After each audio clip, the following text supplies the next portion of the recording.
To configure Zopa Fixed Saver, start by understanding what it is. Zopa Fixed Saver is a type of savings account offered by Zopa, a peer-to-peer lending platform. It allows you to earn a fixed rate of interest on your savings over a set period of time.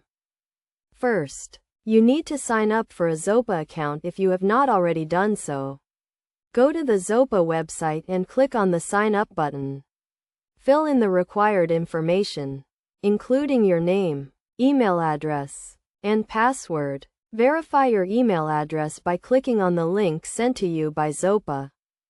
Once you have a Zopa account, log in and navigate to the Fixed Saver section. Here, you will see the available Fixed Saver products, each with its own interest rate and term length. Choose the product that suits your needs and click on it to proceed. Next, you will be asked to deposit money into your Fixed Saver account.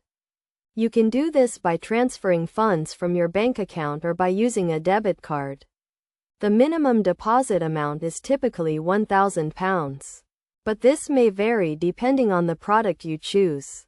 After depositing your money, your Fixed Saver account will be set up and you will start earning interest. The interest rate is fixed, so you know exactly how much interest you will earn over the term of the product. The interest is paid at the end of the term, and you can choose to reinvest it or withdraw it. It is essential to note that with a Fixed Saver account, you cannot access your money until the end of the term. If you need to withdraw your money early, you may face a penalty. So make sure you understand the terms and conditions before investing. In conclusion, configuring Zopa Fixed Saver is a straightforward process that requires you to sign up for a Zopa account, choose a Fixed Saver product, deposit your money, and wait for the term to end to receive your interest. Always read the terms and conditions carefully and make sure you understand the product before investing.